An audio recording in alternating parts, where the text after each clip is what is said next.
Welcome to Chrono Verse, where time is not just a line, but a living story. Here, we dive deep into forgotten moments, hidden mysteries, and echoes from the future. If you love journeys beyond time, strange places where past and future meet, you've just found your new home. Today's story takes us to a forgotten bell tower, where time itself begins to break down. A tourist, trapped between moments, echoes that refuse to fade, and a secret that could change everything. Get ready to unlock secrets that will change how you see time itself. So buckle up, and let's begin the adventure. Let me tell you a story. Not from a book, not from a movie, but something that might have really happened. Somewhere deep in Europe, in a city no map truly remembers, there was a boy, or maybe a young man. He was neither a hero nor a villain, just traveler, a tourist. His name doesn't matter, you can call him the tourist. He came with a backpack and a tired heart, hoping to escape the noise of his own world. Flights were cheap in November. The city he chose was old. Older than his country, older than memory itself. Cobblestone streets, churches with moss-covered domes, and a clock tower at the heart of the city, standing like a frozen moment in time. They called it the Bell Tower of the Lost Hour. Locals avoided it, tour guides skipped it. But the tourist, he felt drawn to it. It all began on a gray morning. The fog covered the rooftops like a woolen blanket. You couldn't even see the sky. The tourist held a paper map, no GPS today. He wanted to get lost. That was the plan. He wandered through narrow alleys, past silent bakeries and shuttered bookstores. It was like walking through a memory. Every wall whispered something. Every lamppost watched him. And then, he saw it. The tower. Tall. Broken. Its bell no longer rang. At the base, a rusted iron gate with a faded plaque. Do not enter after the 13th chime. He smiled. Some local legend, he guessed. Maybe a tourist trap. But something inside him stirred. A pull. A voice that wasn't a voice. He stepped closer. Inside the gate, he found a spiral staircase, dusty and uneven. Still, he climbed. Floor after floor, step after step. The air grew colder. At the top was a round room, wooden beams, stone floor. And in the middle, a giant old bell. No ropes, no clock hands. Just silence. But then, something strange. He checked his phone. It was 12:56 p.m., but the air felt heavier. The light seemed wrong, as if the sun had paused. And then, the bell rang. Gong, once. Gong, twice. He looked around. No one was there. Gong, 13 times. Not 12. 13. Suddenly, the air bent, like heat above fire. The bell shimmered. The tower trembled, and when he looked out the window, the city had changed. It was the same and yet not. No cars, no lights, people walking in old clothes, horses on the road. The buildings looked cleaner, newer. The air smelled of coal and smoke. He looked down at his shoes, still modern, his phone dead. No signal, and then he saw something written on the wooden beam behind him. If the bell tolls 13, time forgets its path. He had stepped into another time. Down below, the streets bustled, but no one looked at him strangely. Perhaps his clothes didn't matter here, or maybe the city had seen too much to care. He wandered, past taverns, past newspaper stands with headlines. From 1894, he was not dreaming. A man bumped into him, dropped a paper. The tourist picked it up. Strange lights over the tower, time's warning. He felt cold. Had this happened before? Was he part of the legend now? As night fell, he tried to return to the tower, but no matter which street he took, it never appeared. The city had shifted. The tourist was lost in time. Let's go back to where we left off. The tourist was lost. Not in a city, but in time. He stood in the middle of a street that smelled of coal and candle wax. Carriages rolled by. Lanterns flickered. The people wore long coats, top hats, lace gloves. Some stared. Most ignored him. The air was sharp. The city looked cleaner, younger. But the sky, The sky looked confused. He had gone back to the year Dream Scene 94, and he had no idea how. He tried to retrace his steps, back to the bell tower, but it was gone. The streets curved differently. Buildings he hadn't seen before stood in his way. He asked people about the tower. Some looked puzzled. Some stepped away. An old woman finally whispered, "You mean the Devil's Tower?" He nodded. She crossed herself and said, "No one goes there after the 13th chime. That's when time opens. That's when it eats people." The tourist felt cold, so the legend was real, even in 1894. He walked, hungry and confused. He sat by a bakery where the smell of bread warmed the air. A young girl came up to him, maybe 10 years old, with a curious look in her eyes. "Are you lost, mister?" she asked. "Yes," he said softly. "Where are you from?" He smiled. "Far away."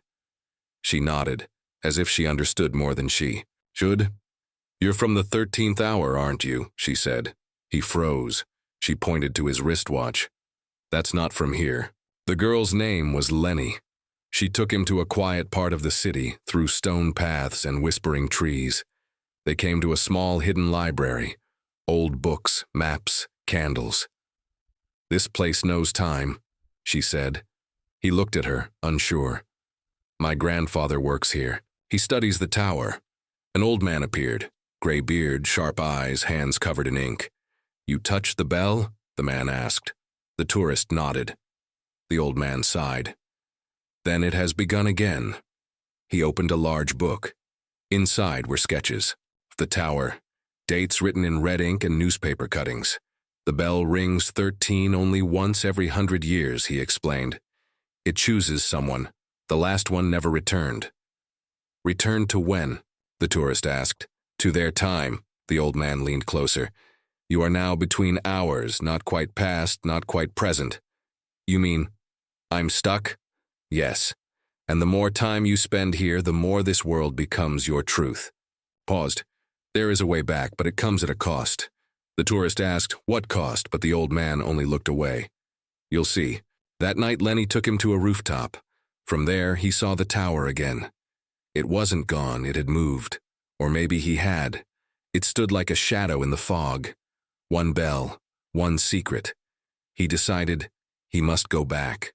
Tomorrow, at the 13th hour. The key. Next day, the sky felt heavier. People whispered in fear. The air crackled like before a storm. The tourist returned to the tower. This time he found the gate open. The same spiral stairs. Dusty, cold. He climbed, heart pounding. At the top, the bell, still waiting. He checked his wrist. No phone, no time. And then, gong, once, gong, twice, again. Up to 13. But this time, something changed. The bell split open like a door. Inside there was light, not bright but old, like memory, like dreams. He stepped in. Suddenly, he was falling, through clocks. Through pages, through whispers. He saw cities rebuild, wars begin, lovers meet, empires fall. And then, silence. He landed in a field. But something felt wrong. The city was nearby, but not the one he had left. The signs were different. The people were strange. A child's voice nearby said, "Mom, what's that on his arm?" A police officer approached. "Sir, can I see your ID chip?" "ID chip?" He looked down. On a screen behind the officer, the year blinked. 139. He had escaped 1894, but now he was in the future. The tourist realized something terrifying. The bell didn't just send you back. It sent you where time wanted you to go. Let me ask you something. If you woke up in a world that didn't exist yet, a place where no one knew your name, no record of your past, would you still be you? That's the question the tourist faced now. The sky above was silver, not blue. Not gray, just silver. The buildings were tall, so tall they touched the clouds, vehicles floated. Screens blinked with colors that didn't exist before.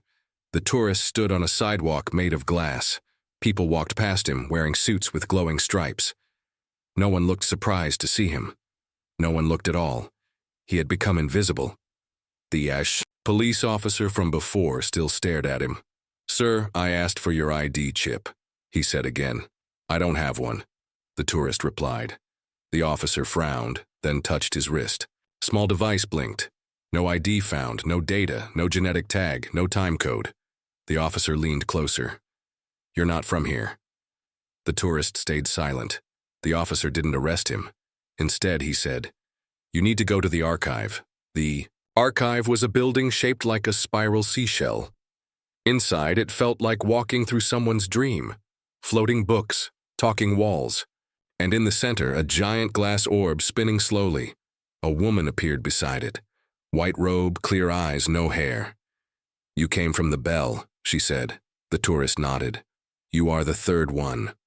"Third?" she nodded. 3 people have entered the bell and traveled beyond linear time. You are the latest." The tourist asked, "Why me?" The woman tilted her head. "Because time chose you." He shook his head. "I didn't ask for this. I just walked into a tower. And that's exactly what time wanted," she replied. She led him to a hall with thousands of mirrors. Each one showed a version of himself, older, younger, tired, smiling, alone. "These are all your paths," she said. "One path, one choice, one echo." He looked into a mirror. In it, he saw himself back in the city, holding a paper, running. Through fog. "I've lived this before," he whispered. She nodded. "Yes, and maybe again." He turned away. "How do I go back? To my time?" She looked at the spinning orb. "You must find the bell again. But not just the tower. You must find the moment." "What moment?" "The moment time first cracked open for you." She handed him a device, a compass, but not for direction. It pointed toward memory, not north. "Follow this," she said. "But beware, time is not a road, it's a sea, and it's storming." As he left the archive, he saw something strange. Posters on the walls, pictures of him. Wanted chrono contaminant. Unauthorized time entry. He was being hunted. The tourist ran. Through streets made of light, through alleys that bent upward. Everywhere he went, screens followed him. Unknown subject. Temporal breach. He hid in a tunnel where machines floated, repairing themselves. A child approached. Not human. Something close. "You came from the bell," it said. "Did it hurt?"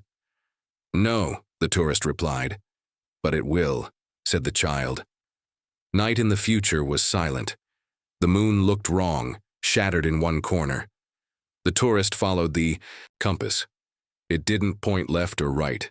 It pulled him through places, moments. He passed through. A market with no sound. A garden made of glass. A church floating in the air. At last, he found it. A ruin. Broken stone. An outline of a bell, carved into the ground. The compass spun wildly. "This is it," he said. He touched the mark. The air rippled. The ground shook, and then he was standing in the tower again. But it was different. Dusty. Half-burned. Empty. The bell was gone. Only a small note remained, written in a language he shouldn't understand. But he did. Time doesn't want to trap you, it wants you to listen. Suddenly his memories returned, fast, sharp, painful. The street in the past, the tower's stairs, Lenny's eyes, the archive. The 13th chime, it was all connected. The tourist knelt down, holding his head. Time didn't just want to move him. Time wanted to speak through him. He stood. "I understand now," he said. "I'm not lost. I'm chosen." The wind did not blow. The leaves did not rustle. The sky above the forgotten town was flat like a ceiling painted silver. The tourist stood in front of the bell tower again. But this time, it wasn't a memory. It wasn't the past or the future. It was outside time. The stones of the tower were cracked and glowing faintly, as if they remembered things no one else could. He stepped forward. The air tasted of copper and thunder. The bell was missing. Instead, the space where it once hung was filled with swirling mist, like frozen smoke, locked in time. He looked down. The bee. Strange compass that the archivist had given him no longer pointed anywhere. It had stopped spinning hours ago. Instead, his heart had become the guide. He walked through the broken archway into the tower. The stairs were cracked, but they held. With each step, he felt his body vibrate, not in pain but in recognition, like something inside the tower knew him, like the stones were whispering his name. He reached the top, and there, instead of a bell, was a mirror, not a normal one. This mirror reflected not what you are, but what time sees when it looks at you. He stepped forward slowly. In the reflection, he saw himself, but twisted. In one version, he was a king in armor, in sight. Another, a ghost wandering through rubble. And in another, he was standing here just as he was, watching the mirror with wide, empty eyes. Then the mirror cracked. A voice whispered, "You are not lost. You are becoming." The tourist touched the mirror, and suddenly the world vanished. Darkness, not cold, not frightening, just silence. He was floating in it, as if weightless, and then slowly, images began to flicker all around him. But they weren't his memories. They were moments from strangers. A woman giving birth in 1792. A dying man whispering "forgive me" in 2041. Boy lighting a candle before the war in 1913. A girl building a machine in 2235. He floated through them. Each moment brushed against his skin like wind, and each one carried a piece of time's heart. Then came a voice. This time not from outside, but from within him.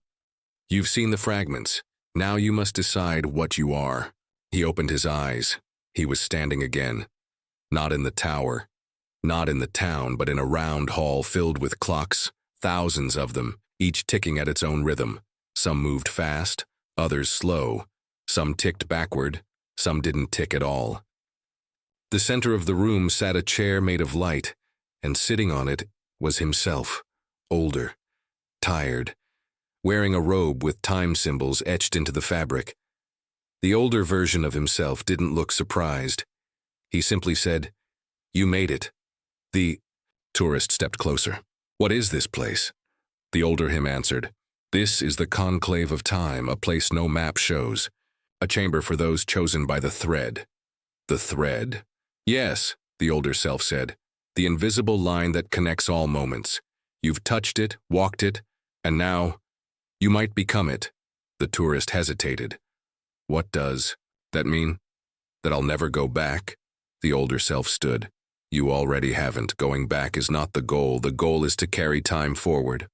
He gestured toward the walls. Each clock now began to show images. Moments from lives the tourist had never lived but somehow remembered. "You are not just a man anymore," the old self said. "You are becoming a keeper." A low hum filled the room. The clocks began to spin, some faster, some slower. The walls vibrated with thousands of whispers. The tourist fell to his knees. He held his head as memories that weren't his began to flood in. The woman who built a time gate under the streets of Vienna. The man who wrote a letter in a forgotten dialect that warned, "Don't listen to the bells." The child who disappeared into a mirror and reappeared in the year 2601. The machine that dreamed of being human, then forgot it was made of wires. He was breaking apart, or being rewritten. Then suddenly, it all stopped. He stood breathing hard, sweating but alive. The older self placed a hand on his shoulder. "You're ready now." "For what?" "To meet the ones who echo." The tourist looked confused. "They are the first time travelers," said the old self. "The ones who reached the thread before you. They wait in the last chamber, the one that time protects even from itself." He pointed at a door that hadn't been there before. "Step through it and you'll hear the final echo. You'll understand what time wants, and you'll know whether you are still human." The tourist stepped toward the door. His hand shook. As he reached for the handle, he looked back once more, at the older version of himself. "Will I return?" he asked. The old self smiled sadly. "You'll go forward. That's better. He turned the handle, the door opened, and he stepped into a space with no floor, no ceiling, no walls, only stars, and 12 chairs, placed in a circle. In each chair sat a figure, some human, some not, and all turned to look at him. One of them spoke.